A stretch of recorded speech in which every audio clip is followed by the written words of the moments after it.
So if you don't want to be visible in that, you might want to turn off your camera. We very much welcome if you could all be on mute for the duration, so that we can keep the sort of background noise to a minimum. And if you've got questions, please use the chat function. I'm sure everyone's familiar with these functions now, so please post your questions in the chat function, and then we will pick those up in the Q&A at the end. Other than that, we will then move on with a series of presentations. Firstly, an introduction from our partners at Plymouth City Council, and Neil Mawson will just set the context. I'll then dive back in and give you all an update in terms of Plymouth Energy Community in the background to our project at Kings Tamerton. And then we're pleased to have Ian Hutchcroft here from Energy Sprong UK to talk about the approach that we're taking. And then Robin Jackson from Taylor Lewis will be talking through our procurement approach and the milestones associated with that. And then probably after about 35-40 minutes, we'll open up for Q&A. So I hope that all suits you. So I'm going to introduce and give the floor to Neil at this point. And so just stop sharing. Neil. Would you like to introduce yourself and say hello? Yes, good morning. Some of you may know me. I've worked with a number of you, recognise some faces across the screen. So good morning to those who know me. Those who don't, my name is Neil Mawson. I'm Housing Delivery Manager, Plymouth City Council. Alistair's asked me to just explain why this is an important site to the council and why the partnership that we have with PEC Homes is a priority for the City Council. Just to explain what I do, my team are responsible for the delivery of affordable housing, but generally actually maximising housing delivery across the city, including community-led projects of this kind. So you may well have bumped into me or my team if you're involved in sites in the city.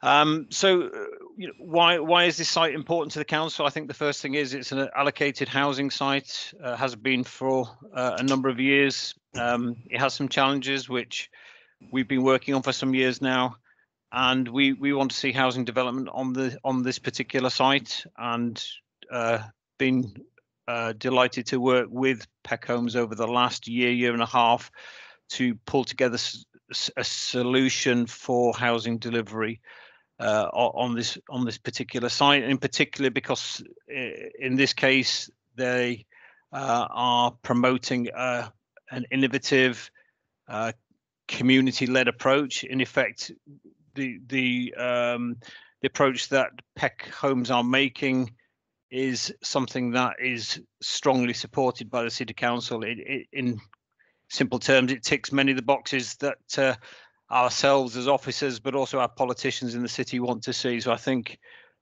we're very, very keen to see this project delivered. It's also been identified as a flagship under what's called the Climate Emergency Action Plan. You'll probably be aware the city declared a climate emergency about a year and a half ago, and this site has been designated as a flagship under that programme, and also as an important part of what we're calling the Eco Homes programme for the city. So again, something that's strongly politically supported, and hence why we are actively involved and working in partnership with PEC, and we're doing that in several different ways. We firstly, officer time, we're involved in finding solutions to planning, land issues. It is a council-owned site, but still many land and legal issues that we need to work through with our partners. Also, funding. We submitted a funding bid late last year to MHCLG, and were successful in securing £600,000 of land release fund, which we know will be required to assist with the cost of opening up the site and providing infrastructure and service connections and drainage solutions to the site. So that's something the City Council have led on and are putting that money into the pot, as well as identifying other sources of funding that may be required. And in particular, we have also funded £130,000 of funding direct from the City Council from what's called the Cooperative and Mutuals Development Fund. And so I think you'll see that for ourselves, we're putting our money and our time where our mouth is, and looking to see this partnership go through to delivery. Just to be clear, we have agreed for PEC Homes to work on the first phase of the site as our preferred delivery partner. That's the first 40 homes, with an option for that to be extended to the whole site, to be decided at a later date. And that's something that we will continue to work up over the next 6 months in particular. And we look forward to working with other partners on this site. Certainly there are challenges to it, but we see it as an exciting opportunity and something that is going to break new ground in the city, and are, as a result, delighted to be part of this project. I think that covers it from me. Alistair, I don't know if there's any questions or anything at this stage, because I've actually got to jump out into another meeting now. But if there are questions, they could be related to me after the meeting. Thank you, Neil. That's really welcome. And yeah, any questions that come up in the chat, we'll kind of pose back to you, and we'll publish those as part of an FAQ document after the event for anyone that can't attend. Excellent. Thank you. Thanks for your time this morning. Yeah, cheers. Thanks. Bye-bye now. So I will now just provide a bit of context to PEC Homes and the project in terms of where we're at to date. Hopefully you're able to see those slides again. So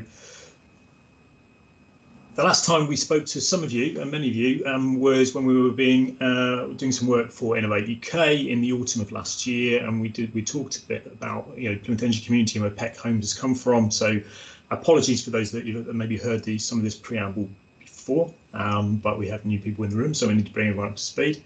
And since that time, a few things have changed in terms of the nature of the planning status and the planning process and the relationships with the local authority there. So I'm going to sort of bring you up to speed in relation to that. I've got about 20 slides to run through to do that. So Plymouth Energy Community, who are we? So we are a mission-led organisation. We're a charity and a social enterprise.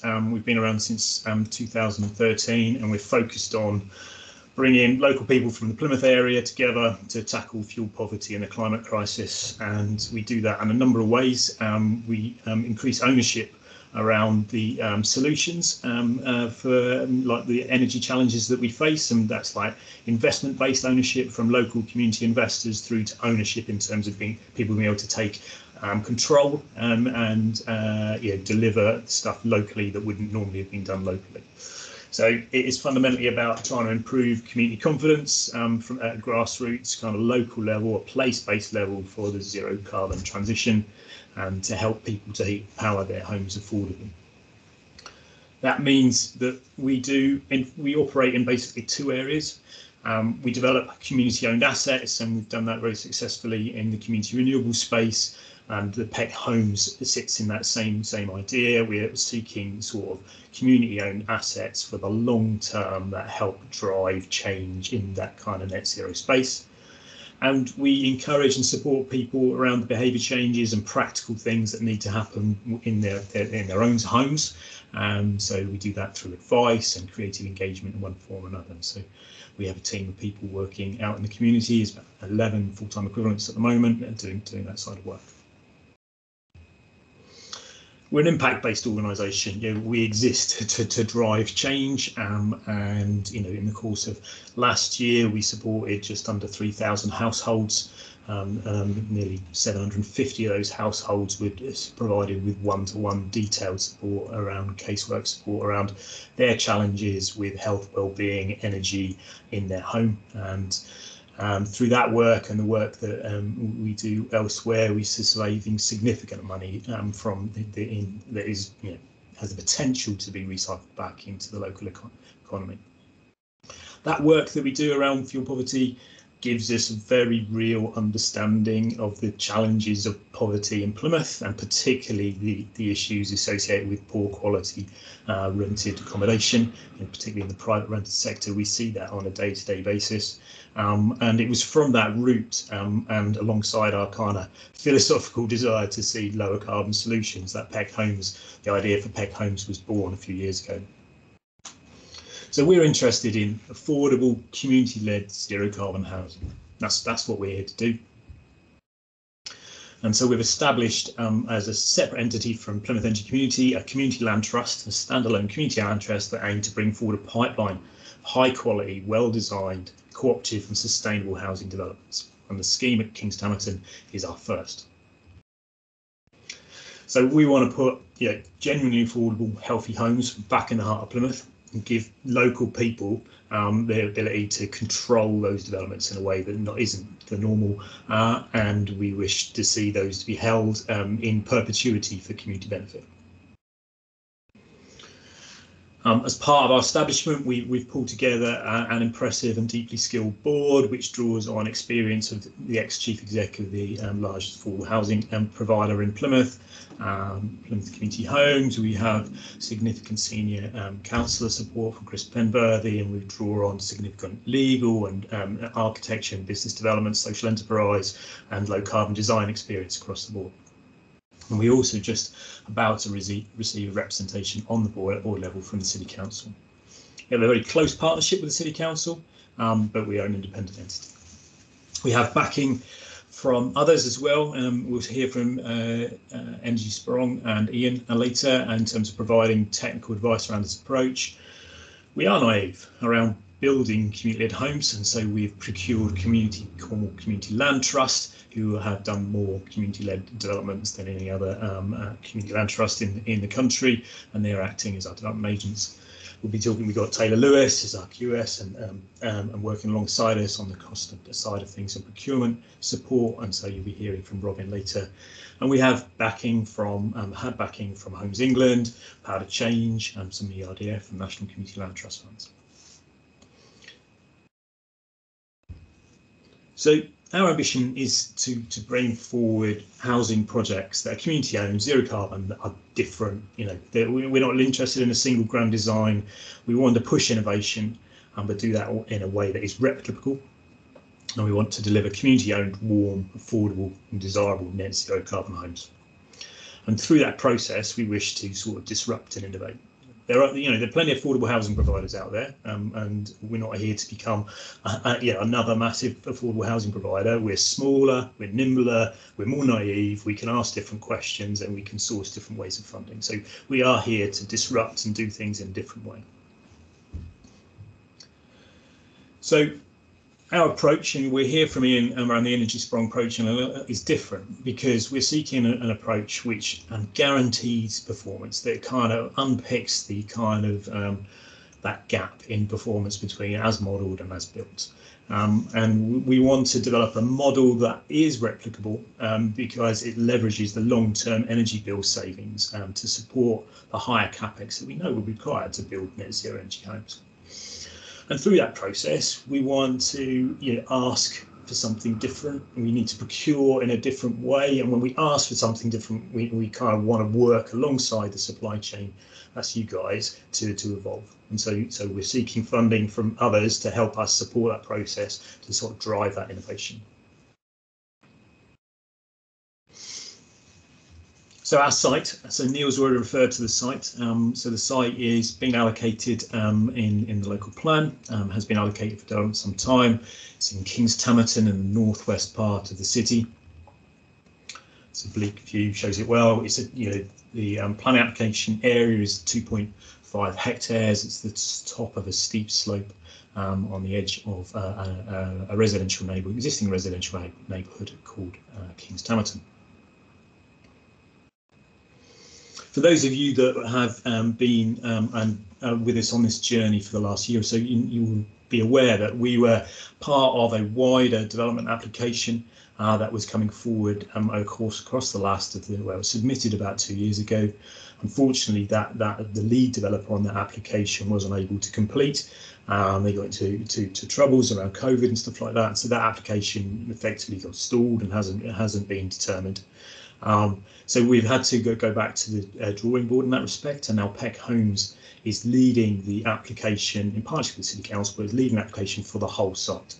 So with the potential for 70 homes to come forward across the whole site, whereas previously we were looking at a sub-site of 38 units. So that has knocked us back, so we've lost about 6 months of our timeline in respect to that, but we're able to effectively regroup and now have brought forward a master plan for the whole site, with the whole site being considered as a flagship net zero scheme.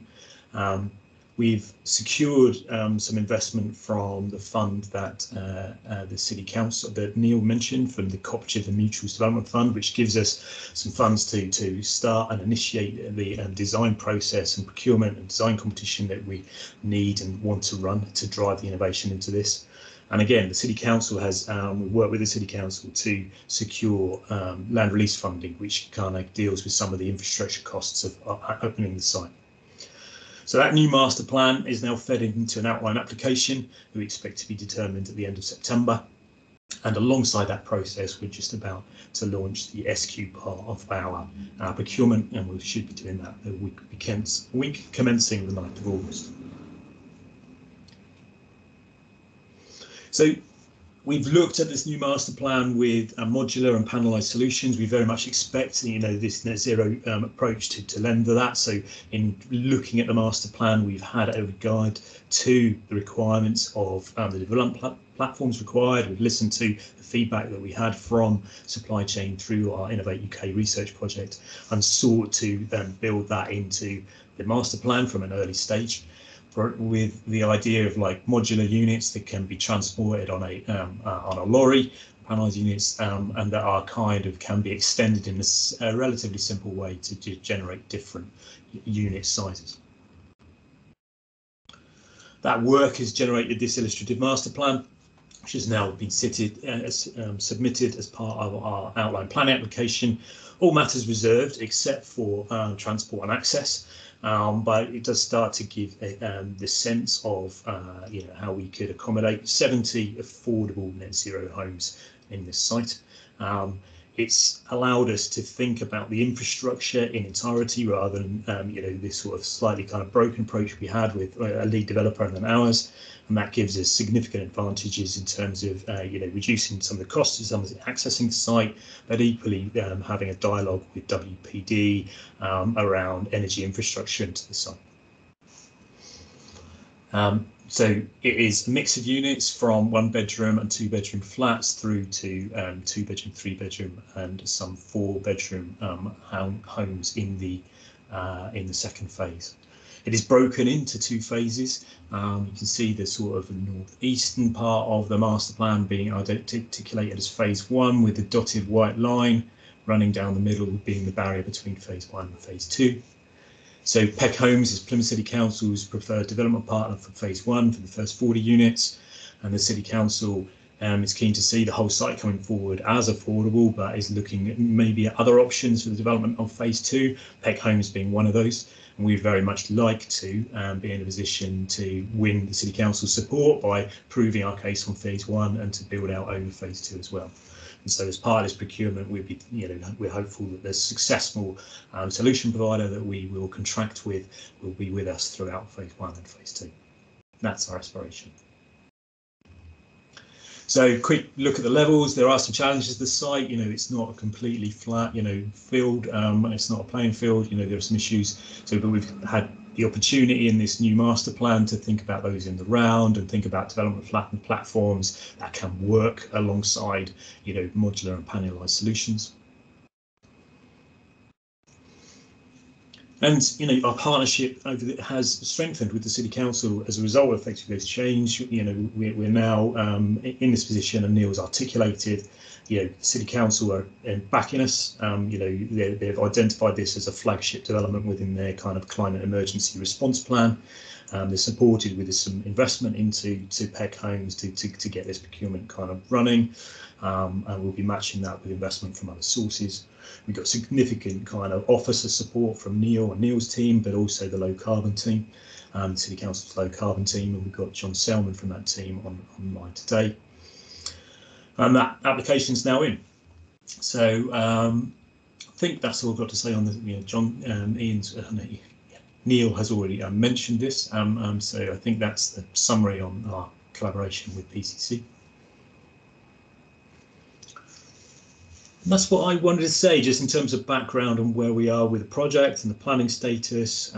We've got heads of terms kind of conversations around the land for phase 1 kind of going. So I think that's kind of all kind of the context for the planning bit, and we expect that planning position to be determined favourably in September.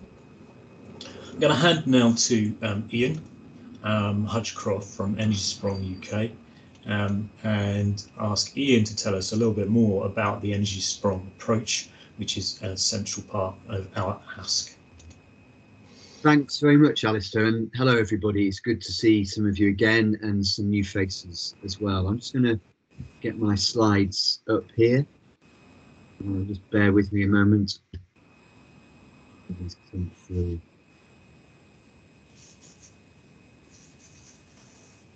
Taking just a little bit of time, unhelpfully.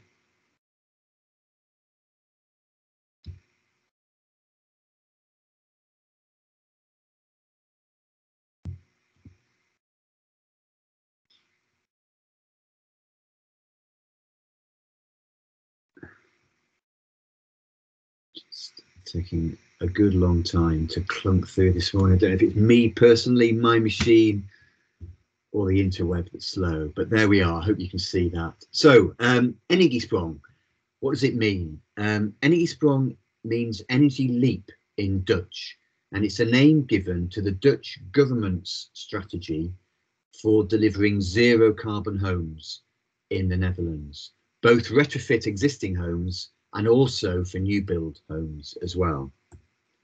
So Energy Sprong UK's mission is to translate that Dutch strategy into the UK market, demonstrate that it works, and build a volume market so that a supply chain can develop to deliver zero carbon homes at scale, both for new build and for retrofit. And Energy Sprong UK is 100% publicly funded. We don't contract with any developers or supply chain companies. We're 100% publicly funded from UK government, EU and regional government, particularly the Mayor of London, sources, so that we can freely support the supply chain and developers and social landlords to get this volume market going. So we're supporting PEC Homes on this project, which is an important project for us in the UK, because it's the first new build project in the country that is using the Energy Sprong approach to deliver new build zero carbon houses. And as well as the local partners, Plymouth City Council and PEC Homes, it's really important that we've got Homes England support from this at a senior level. They're seeing this project as a potential demonstrator of a methodology that could deliver and finance zero carbon new build affordable homes at scale through Homes England programme. So this is actually a pair of semis, and the one on the right is retrofitted. It's not a new build, but imagine it is a new build. I just want to use this photo just to illustrate a few points. First of all, the cars parked in front of the houses illustrate a point about the importance of industrialisation for productivity, efficiency, and moving towards zero carbon. The car on the left was built in the same year that the car on the left, the house on the left, was built in a field. The car on the left was, of course, built in a factory. The car on the right was built a couple of years ago. Even though it's a petrol engine car, it's over 100% more energy efficient than the car on the left was. It's also much safer, it's more comfortable, it's more desirable to drive, and it's cheaper in real terms than the car on the left was back in the 70s when it was made. So this is what industrialised sectors of the economy deliver: efficiency improvement and cost reduction. And this is what we want to mirror in the housing industry. We want to build and drive a market for industrialised approaches. Now that's not new, is it, in new build? You know, modern methods of construction is completely well known and is developing apace. What we want to do is to harness that growing industry for delivering zero carbon homes. The house on the right, imagine it's a new build. It's actually retrofitted with factory made panels wrapped around the house, with a roof that generates PV, and with an energy module at the side of the property that provide heat, hot water, storage, smart monitoring, controls and ventilation. And what that house is a warm and comfortable home every day, guaranteed for an affordable energy cost for the resident and maintenance costs for the landlord, guaranteed by the company that delivered the solution. It's factory built and it's financed by those guaranteed savings. And it's net zero energy. That's part of the Energy Strong specification. And what we mean by that is that over the course of a year, this home generates as much electricity as it consumes for all uses: heating, hot water, plug power, appliances and lighting. That means that it is nearly zero carbon emissions today. It's about 90% less carbon emissions than a traditional house on the left. And as the grid continues to decarbonise, it will become a zero carbon home without doing anything else to it. And that net zero energy specification is just a really easy way to specify and drive really good fabric performance that minimises all energy demand. And it also drives the maximisation of generation and the own use of that electrical generation.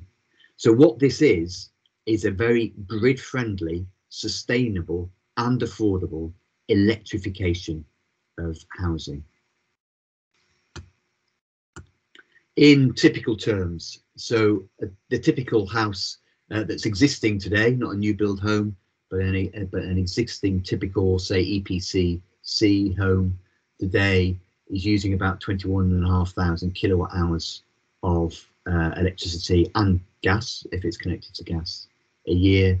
The Energy Strong home would typically use something like 4,300 kilowatt hours a year for everything. And the generation from the PV would generate about 4,300. So that nets off to that net zero specification target. Sometimes the property will export electricity to the grid. Sometimes it will import from the grid. But the net zero specification incentivizes a solution design that minimizes the export and maximizes the own use, because that's what drives the business model to pay for the works. So I'll just run through the key principles of Energy Strong and then go into a little bit more detail. So it's a zero carbon in one go strategy. So it's a whole house approach that incorporates a super efficient thermal fabric with renewable energy generation and nearly always storage, either thermal and sometimes battery as well, to meet that net zero specification, and with renewable heating, and it's all electrified, so that means heat pumps. The actual performance of the property is guaranteed by the company that has the contract to deliver the housing. The solution provider guarantees the actual long-term performance. So that's the annual net zero energy, but it's also the comfort every day for the affordable bill cost. The third bullet there is that it requires off-site manufacturing. This is part of driving the industrialisation, which is the way in which the quality of performance will be delivered, and it's how cost reduction will be achieved as the market goes into bigger volumes in future. The fourth bullet there, The cost of delivering zero carbon above and beyond the ordinary costs of delivering to current building regs is financed by the savings that are guaranteed by the solution provider. So the long-term energy and maintenance costs are guaranteed long-term, and those savings on business as usual help to finance the additional cost of delivering zero carbon. So what this is creating is a sustainable business model that unlocks scale of delivery so that we can break out of the small scale pilot approach to zero carbon, and we can make this as business as usual because it's a better business model than business as usual. And then finally, this is affordable, grid-friendly electrification of housing. 90% carbon reduction now, typically against existing properties, which becomes zero carbon as the grid decarbonises in future. And there's no gas in this. This is an electric only solution and specification. So that key point about industrialisation, many of you will know an awful lot about modern methods of construction.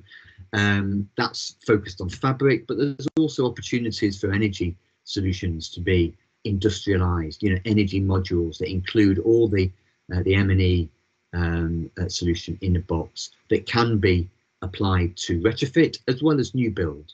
And that's what's happening in the Netherlands, is we're seeing common products both for fabric and for M&E being developed that will supply a retrofit market and a zero carbon new build market as well. And that all helps to build volume and scale and helps to drive the market and drive business models and cost reductions. So the other particular part of the Energy Strong criteria that I wanted to pick up is the business case. How does this work? So in a traditional social housing setting, and we are using social housing as the launching market for this, particularly in retrofit, but also in new build, because it can bring a volume into the market in a telegraphed way, starting small and growing bigger and growing an industry with it as it grows. So the business as usual model is quite obvious. The resident pays the landlord rent and they pay their utility company their energy bill. In the Energy Strong business case, the resident still pays the landlord their rent, but they also pay an additional charge to the landlord, which we call the comfort plan charge. So this is a proportion of the energy bill savings that the zero carbon net zero energy home delivers. That's paid rather than to the utility, it's paid to the landlord. There is still a residual electricity import bill, and the resident still has a contract with their utility for that, and they pay them for the cost of that. But what that comfort plan delivers for the resident is a guarantee of the total cost being comfort plan charge plus residual electricity bill together will be guaranteed to be a low affordable figure. And in return, they get that guarantee of comfort every day for that cost of import electricity. The housing provider, the landlord, uses that long-term comfort plan income as part of the finance for the new build off an internal rate of return. So it's paying for the additional zero carbon cost in new build, and also it's the same for the retrofit model as well. So this is Dutch new build. They've delivered, I think, about 5,000 new build zero carbon homes using the Energy Strong approach in the Netherlands. Those are built off site. They're not brick properties. It's a brick effect on the final finish there. I think these are panelized solutions rather than modularized, but it works for modular just as well. And the message to the supply chain is think about on-site assembly, not a building project, and think about components instead of building materials. And these three pictures here from top left are a Dutch new build site where the M&E solution is being delivered to site in a box that white box on the top left, which has been craned in. This is actually an air source based energy module that's designed to fit in the roof space. I think generally you try and put it outside so that any maintenance could be done without disturbing the resident. But in this case, they designed it to go into the roof space. And you can see quickly it gets craned over the ridgeline into the space in the roof designed for it. And on the bottom right, in just a couple of hours, you basically got the M&E solution installed in that property. So that's the sort of thinking that we want to see in the supply chain, is industrialized approaches and thinking about components that are interchangeable with an element of standardization so that they can be delivered at scale, and scale delivers cost benefits. So 3 steps of the Energy Strong approach. First of all, the client, in this case PEC Homes, asks for a new product in a new way. It's a slightly different procurement approach. So the contract is an integrated design, build and guarantee of performance contract with one solution provider. Now that solution provider can be a traditional main contractor with a supply chain of subcontractors for design and for manufacture and for on-site delivery, or it could be a group of component manufacturers for fabric and M&E coming together to deliver a solution and to guarantee the performance, or it could be a single vertically integrated company that designs solutions, that manufactures them, that installs them on site and stands behind their long-term performance with a guarantee as well. The procurement is against a high-level outcome-based specification. So it includes that net zero energy consumption, or as close as reasonably can be got to it given any particular archetype or site location constraints. It has a bundle of comfort, a plug power allowance, a hot water allowance appropriate for size of household, and warm rooms every day in a bundle for a guaranteed low electricity import cost for the resident and a guaranteed low long-term maintenance cost for the building owner. And it has to deliver a fabric first approach, so it's got stringent space heating demand, but with some flexibility in there to design for a sweet spot to meet the specification. So it isn't quite as onerous and output focused as Passive House. There's a bit more flexibility in there to give solution providers scope to hit a cost and performance sweet spot for delivery. And it has to meet a whole range of the other building regs requirements, of course, as well as the client's aesthetic and site specific requirements. So what this product that's been procured is an assured quality, whole life costed product with long-term performance guaranteed. For retrofit, it's non-intrusive, but for new build, it's quicker on site than traditional approaches, which delivers benefit. It's affordable for the landlord and the resident. So it is an affordable zero carbon and affordable zero carbon living. And the design looks good, feels great. It's a desirable product from those aesthetic sort of reasons as well. The second part of the Energy Strong approach is to really clearly focus on the people who are going to live in the homes. So essentially, this is an easy to understand product that delivers guaranteed comfort every day for a fixed weekly or monthly cost, however the landlord wants to set it up. And finally, the third thing we need to do to get this going is we need to create a market. We need to create a volume market. For doing this with retrofit, which we're a good way along the way to do. We've got about 2,600 homes contracted for zero carbon retrofit using the Energy Strong approach. So that's really starting to grow now. And this is the first new build project in the country using the Energy Strong approach. So what we need to do, we as Energy Strong UK, is work with landlords like PEC Homes and other social landlords to help them to understand this approach, understand the business model, how it can work for them, for their policies, and for their cost-effective delivery of zero carbon aspirations. We also work with the supply chain to help them understand how to win contracts to deliver using this approach and how to meet this performance specification.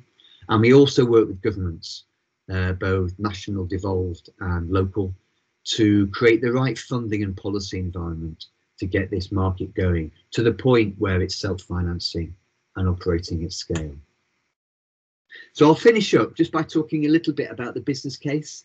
I'm not sure this is the clearest slide to whiz through quickly, but what we've done is we've compared the business models for essentially the same house type, but against traditional building regs today for energy, the Future Homes Standard that's coming up, and then the Energiesprong standard. So what we're saying is that to build to zero carbon using the Energiesprong approach is going to cost a bit more, because that's the state of the market. This is not business as usual. We haven't got great volume, so the costs are going to be higher. However, the income stream to the landlord is greater than it is for a Future Home Standard or a traditional home. So what we're saying is that for the landlord, for their business case, for an equivalent home, there is actually a saving, both against traditional building regs today and the Future Home Standard that's coming up.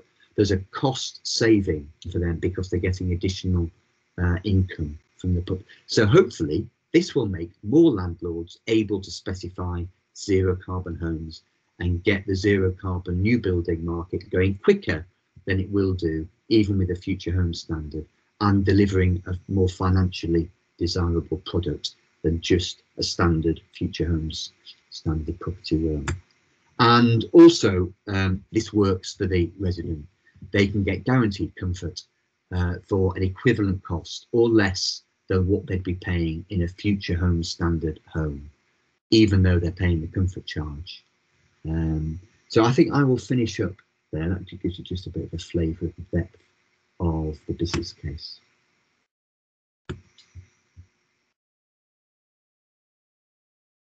I think you're muted, Alistair. Thank you. Thank you, Ian. Just a couple of questions directly in the chat in relation to your question. One was around the definition of comfort. I think you've covered that, but perhaps you'd just like to just say a little bit more on that. Yes, it's broken down in the performance specification into warm rooms against a standard heating cycle. There's a bundle of plug power, lighting and appliance use in there that is more than enough for normal use. If the resident chooses to use more, they can, but that's outside the guarantee that's provided. And comfort includes volume of hot water available per day, and the heating cycle that needs to be delivered, which is within the bounds of what can be delivered by a heat pump, basically in terms of the speed at which a tank can be heated up if more than normal is required for a day. So it's broken down in the Energiesprong performance specification for new build, which is a document that's available on the PEC Homes website. Thanks, Ian. Finally, it was just in relation to the 15 days on site, and presuming that does not include groundworks and infrastructure. No, it doesn't at all, and that actually is a slide that relates to retrofit more than new build.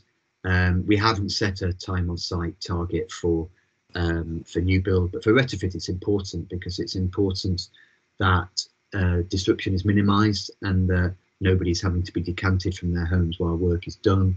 So that's a retrofit specific criteria. We'd expect with industrialised approaches that we'd be quicker on site than we would be with bricks and blocks, which delivers its own financial benefits into the business model as well. Thank you. So other than chats around retrofitting golfs, I think that's covered the specific questions in relation to Energiesprong, and we'll leave the rest for just chat. Moving on, we've referenced, I've talked about, and Ian's talked about the need for us to procure in a different way, and so Robin Jackson from Taylor Lewis is just now going to talk through what that means in the mechanics of our procurement approach. So Robin, the floor is yours.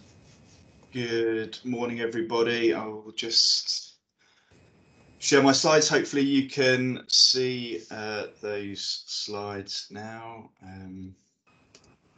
Though they don't seem to be moving on at the moment.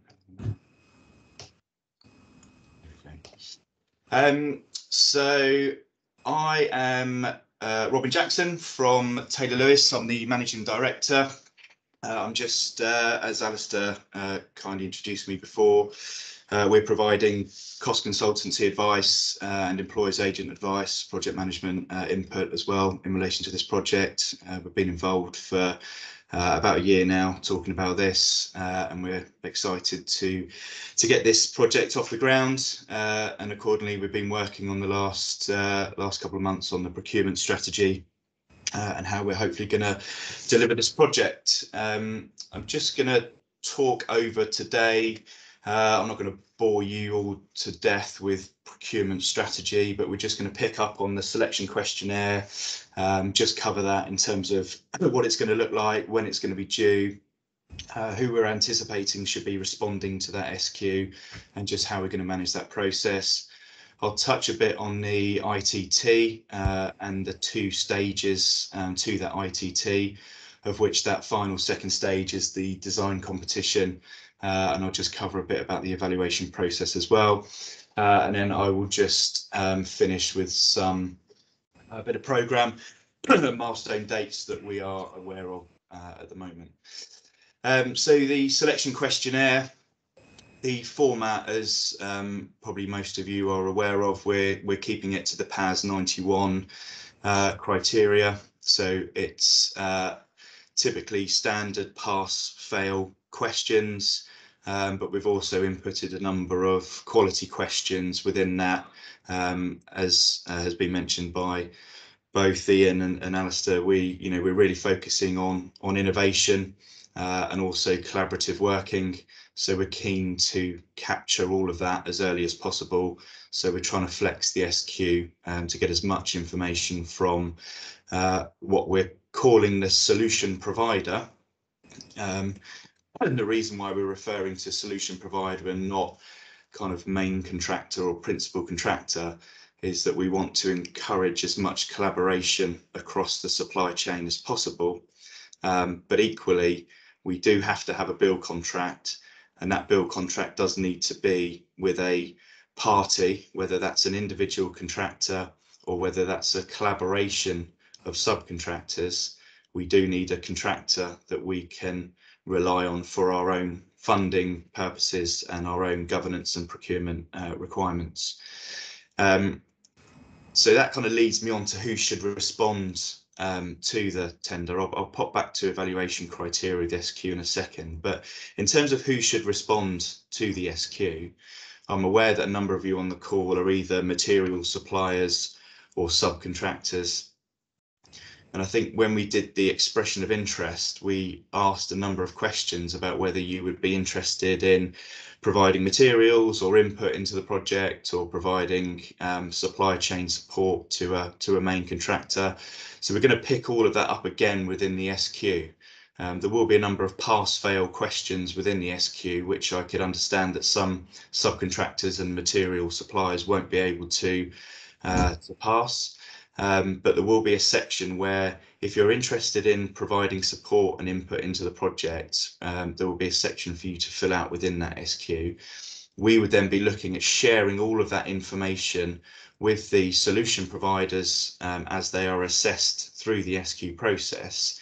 And we will then be reviewing and asking the solution providers to demonstrate their innovation by engaging and being as collaborative as possible with those companies that are engaging with us at the moment, are on this call today, and who have already responded to the expression of interest. So hopefully the SQ will be clear. Hopefully everybody will have a chance to collaborate on the project, and whether that's inputting into a particular contractor's bid, or just generally putting themselves forward as an approved supplier, which we will have our own kind of evaluation of, and like I said, we will share that information across everybody who responds to the SQ. The SQ will be issued via the usual portals that are available. So we'll do it via Due North portal. So we'll try and send out an update to everybody just to give them the heads up when that public notice has been issued. The SQ criteria in terms of evaluation will be, like I said, some quality questions which will have a minimum score that we'll need you to achieve, and then there will also be the pass-fail questions in accordance with PAS 91 criteria within that. Okay, the invitation to tender, as I said, it's going to be a two-stage process. Stage one, we're going to be looking at an element of quality and price. We're yet to finalise the split between quality and price. There's still some debate to be had about whether it's more heavily weighted in favour of quality. We are looking at driving innovation, as we've said, so that is really key for us. If there is an element of price evaluation within stage one, we'll be focusing on overheads and overheads and profit, prelim rates, and we'll no doubt have a schedule of measurements in a form of a CSA, which will be asking solution providers to input a rate, and that will be linked to a particular drawing, engineer's drawing or architect's drawing. So there will be complete transparency across what we're evaluating and comparing against each of the solution providers that are tendering. Stage two of the ITT, Alistair referred to this before as our design competition that we're looking to hold. So this design competition, we're looking at 3 solution providers to take forward from stage one of the ITT. There will be a contribution towards each of the 3 solution providers of £20,000 to assist with any design fees or any other survey costs that may need to be expended. I think we've acknowledged that where we can commission our own surveys to avoid any duplicated surveys being carried out by each of the 3 solution providers, we will do that, and we'll provide a whole suite of documents to support that ITT stage 2. So the £20,000 contribution will no doubt go to kind of design fees, but just to try and incentivise each of those 3 solution providers through that second stage process, with the £20,000 contribution being payable or provided on the submission of the final bid at the end of the ITT stage 2. There's still a bit of detail to go into the ITT, but we are working on that. So I think that we will there will be a draft ITT that will probably go out with the SQ, but we are looking to add a bit more meat on the bones around this design competition, also how the collaboration may work and how we can ensure collaboration is maintained throughout the procurement process. So that we're working hard on that behind the scenes, so that will come out shortly. Just wanted to pick up then on kind of programme and milestones and where we currently see the programme. As I said, there's still a few details to be finalised within the SQ, so we're looking at getting this submitted week commencing the 9th of August. We're anticipating it should only take 4 weeks for you to respond to the SQ. We will then require a couple of weeks to evaluate that and then issue our required notices in accordance with the procurement process to identify those solution providers that have been successful in being taken forward to the ITT stage and those that have been unsuccessful. In terms of the issue of the ITT, we're currently anticipating that this will be week commencing the 20th of September. As Alistair pointed out, planning is in, and we do want to try and link the issue of the ITT with the hopeful successful approval to the planning application. So this date might just be flexed to link to that planning approval, but we'll keep everybody updated who has been successful in the SQ process with regards to that. In terms of response to the stage 1 of the ITT, we're anticipating an 8-week turnaround. Again, with 2 weeks for us to evaluate that, to hopefully identify 3 solution providers that we will then take through to the ITT stage 2, which we're commonly referring to as the design competition. We're anticipating, if everything goes to plan with the planning, that will be issued towards the end of November. We still need to have a conversation internally about how long that design competition will take, and it will probably be a couple of workshops once we've identified the 3 solution providers with their design teams and with everybody, all of the subcontractors and the material suppliers that they have collaborated with, so we can have a workshop to identify how long is reasonably going to be required to complete that design competition, and ultimately provide the client with a viable tender that's within budget and meets the design brief and specification that Ian ran us through, that will all be issued with the SQ. Just wanted to finally pick up again in terms of information that will be issued with the SQ. Obviously, we are, as most of you will know, required to provide as much information as is reasonably required to allow you to submit an informed tender response.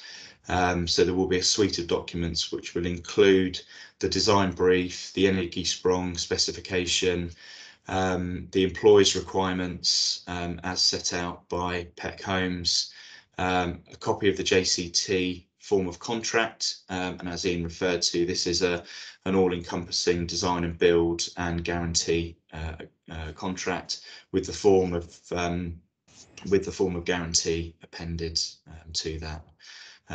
There's also the suite of planning documents that have been submitted, and we'll direct you to the planning portal and the link to pick up all of that information.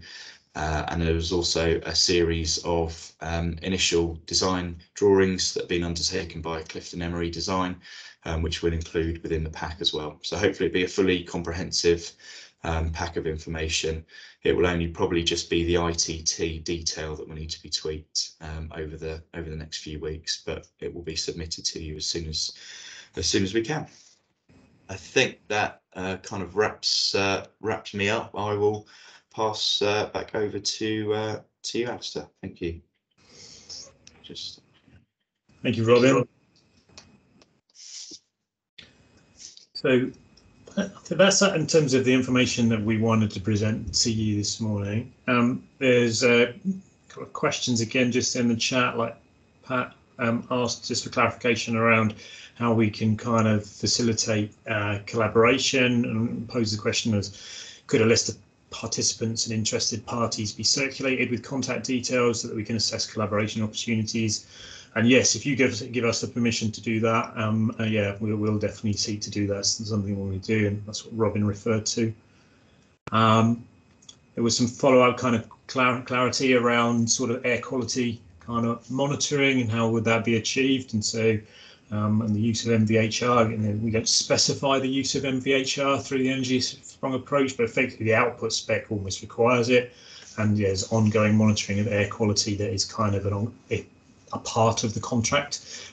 So I think that question's been addressed.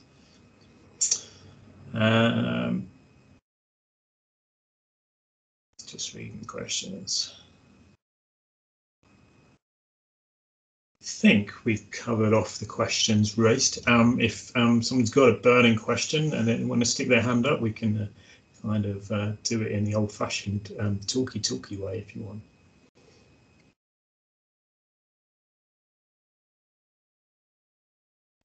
Nick, hi. Yeah, I mean, I thought I'd put it in the chat, but is there any upper limit on temperatures specified so that the sort of uncomfortableness that we've all experienced in the last week or so with the heat wave is kind of avoided. Thanks, Nick. Ian, do you want to pick that up? Yes, there is in the spec, overheating is covered. Have a look at that. Have a look at the performance spec document, and it should be clearly written about what is required.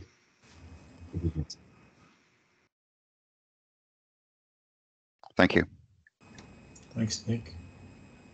The other point I was going to make is that we have technical advisors working outside as client. We've appointed Greengage to advise us in relation to both fabric and M&E kind of design solutions. So they'll be working alongside us, and I guess feeding in from our perspective, and I guess that collaboration.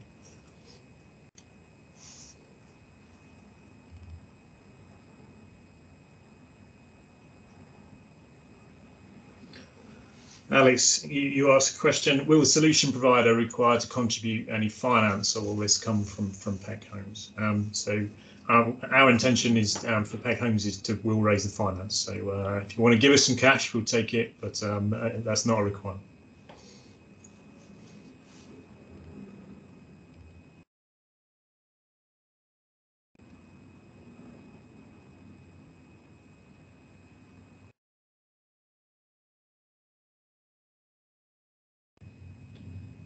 I think there's some comments there, aren't there, about potential solutions and cooling and that. And I think it's important to make the point that the intention of the energy strong approach is to specify the outcomes. So we're creating a series of outcomes which are like parameters, if you like. So there's parameters around cost, both capital cost and in-use cost. There's parameters around energy and carbon. And there are parameters around comfort as well. And what that creates is a space within which there is a sweet spot. And by having an outcome-based specification, rather than a very detailed output specifying particular equipment and that, what we're really creating is the space within which the solution provider can design the best fit for that site and those properties, identify that sweet spot, and therefore deliver the best outcome all round. And that's the sort of nub of the approach, really. So yeah, if you've got a great way of cost effectively overcoming potential future overheating risk, great, we want to see it. You design it in. You're the experts, not a humble community energy and social landlord. You're the experts. You design the solution that will meet those outcomes in the most efficient, effective way. Thanks, Ian. Question there around start on site. So start on site, I guess that in terms of the steps we anticipate, I guess, going through that design competition, through the course of this winter, with the winner, identified solution provider on the second stage of that, kind of working through reserve matters, back end of winter and spring, so early summer, hopefully you have full planning approval. And then alongside that, we'll obviously be working with lenders and Homes England to get the grant package and finance package together. The unknown in that for us is the scale of the gap, in terms of what's the innovation grant that we kind of need to have. We'll be having conversation with potential funders throughout that, but so how long it takes us to close that gap, we're not entirely sure yet, because we haven't got fully costed proposals, but we're confident from the conversations we have from people that would be likely to fund that we can find someone to do that with us. So to answer the question, I would say back end of 2022 for start on site.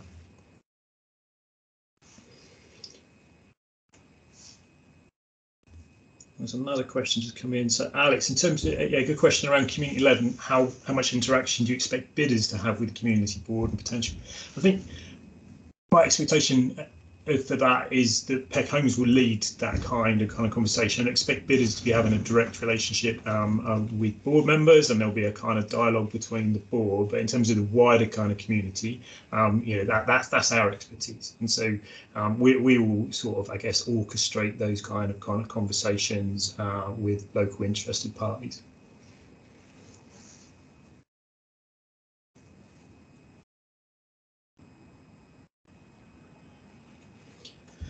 Pat, you say, is the mix of tenures and home sizes designed with the community to meet need, or does that need to be fixed in the future? So the current mix is across the two phases reflects the current understanding of need in Plymouth, and there is so it does build off, I guess, affordable housing kind of need kind of surveys from that side.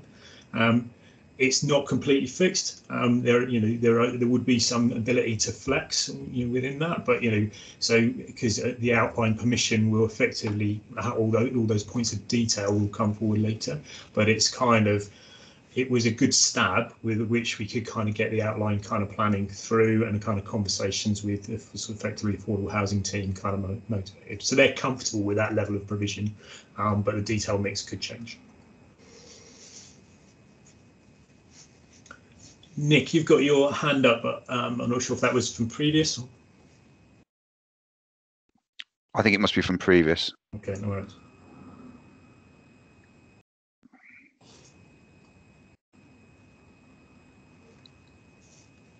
Alex, you asked, are you looking for a fixed price? Robin, do you want to talk about price?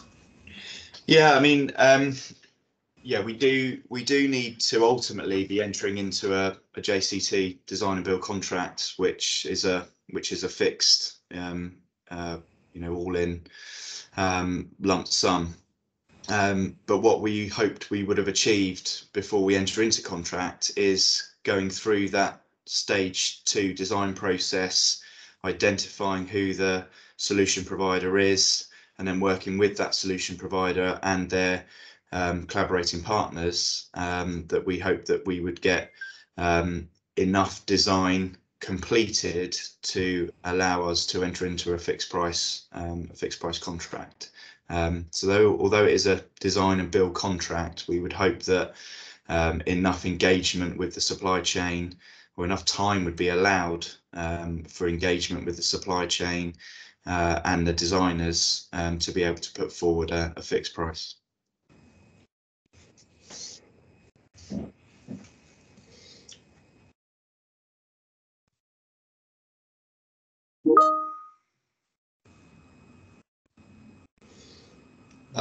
Just on, yeah, John's just picked up that one. I think it was Pat that raised it before, but yeah, I think Alistair alluded to it before. With PEC Homes are the approved developer for phase 1, so the SQ and ITT will focus on phase 1, but there will be a provision within the procurement process that will allow PEC Homes to award the phase 2, the additional 30 units, to the same solution provider if that solution provider is successful in their completion of phase 1. And there will no doubt be an element of some KPI throughout that phase 1 to allow us to assess that. So it will be a full two-phase approach, but with the ability for us to appoint the same solution provider to deliver both phases. Is that a fair statement, Alistair? Yeah, I think that's it. So perfect. Alex, you got your hand up. Yeah, thank you. It was just a clarifying point on that sort of when the price gets fixed, which is absolutely not about avoiding fixing a price. I appreciate it's a JCT contract. It's more that quite sort of exciting and innovative phase 2 design competition approach, and whether by the end of that, the aim is that over that period, with the fees being paid to those 3 bidders, you've really worked through all the options and questions, and you're sort of ready to sign on the line with a fixed price at the evaluation point of phase 2, or whether you're hoping to get some of the way towards that, but fully expecting to sort of still have some outstanding cost questions once you've selected the final preferred bidder that you're going to refine further, if you see what I mean. So there's almost like a final with the preferred supplier stage 3. And I guess my focus of this question is really around, there's a lot of ways to deliver this. Is it volumetric? Is it panelized? Etc. All sorts of different options, and there are pros and cons to both. Volumetric can sometimes actually push up cost but deliver you more certainty. So we can put together a, as a bidder who will be looking to potentially lead or co-lead a team, we could put together a team based on different options there, and some of those we might want to lock in early, and some of those still by the end of stage 2 we could still flex. And as to what degree during stage 2, we can have those conversations to say, do you want us to price based on volumetric or panelized, or do you want to get 2 options? All that kind of stuff, which is fantastic if you can sit down and have that kind of in-depth conversation with the client. But I appreciate it takes time from your side, and you've got to do that 3 times over. So you might actually say, we don't really want to get to that level of detail. That makes sense. Yeah, no, it does. And I think ultimately, we need to get to the end of that ITT stage 2 phase, knowing who the right solution provider is for the delivery of the project. And yeah, I'm under no illusion that there may still be some further design or input required from either the solution provider or the supply chain, and there may also be some planning drivers in there as well. So I think it was your latter statement that we want to get to the end of that ITT stage 2, knowing who we want to proceed with in terms of solution provider, but maybe still understanding where the cost risk still remains. And we will just evaluate that as part of the ITT stage 2. I think the design competition really puts the onus on the solution provider to come up with the solution that meets the specification, and you will be assessed on the basis of innovation and the quality questions that would come through the ITT stage 1. So you would need to have, if you are a successful solution provider in ITT stage 2, you would need to live by your responses in ITT stage 1 as to how you will be innovative and how you will seek to achieve the specification and meet the client's design brief. But yeah, I think we will no doubt accept that there will be some further work on design and cost once we have identified our preferred solution provider at the end of stage 2. Okay, great. That's very helpful. Thanks very much. Thanks, Robin. I think we've now covered off the questions. Kirsten Jones just asked about sharing information. I think we've covered that information, Kirsten, in that we will facilitate the sharing of information if parties give us the permission to. So that's fine. I think just on that point that Kristen has raised, obviously we want to, we've gone through an expression of interest to the market. We've got quite a good response from that. We've obviously had good engagement from the webinars that we've done to date. We would really like, we appreciate that some of the main solution or main contractors that are on the call may already have their own supply chains.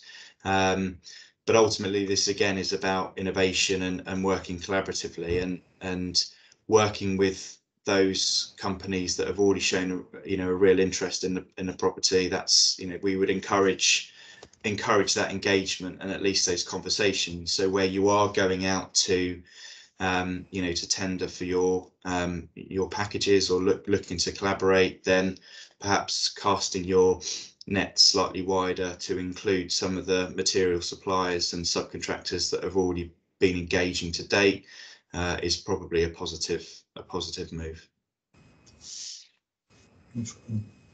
Ian, there's a question there about when heat loss U values and SAP information would be ready.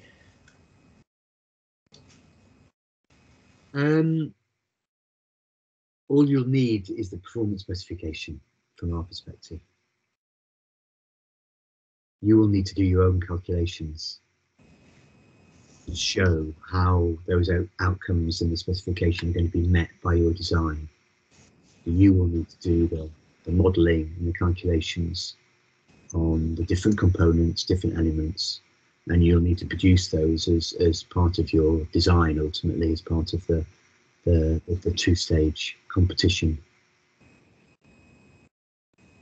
Thanks, Ian. I think one thing we talked about is that design competition at the moment, we've got to work to articulate that in the ITT, but I mean, where we're thinking that takes us through to is beyond Reba 2, probably not all the way to Reba 3. And what we're expecting is that, you know, the winner of that is the winning solution provider that goes through into that stage works with us through the detail reserve matters. So, you know, there'll be still stuff to work through in terms of the design, but, you know, we've got to be leaving that kind of design competition with confidence that effectively that kind of there's a solution provider that we can work with through that process that, you know, has a way of achieving the energy sprung output spec alongside our other design principles, and that's the process that we want to facilitate, I guess, through the competition.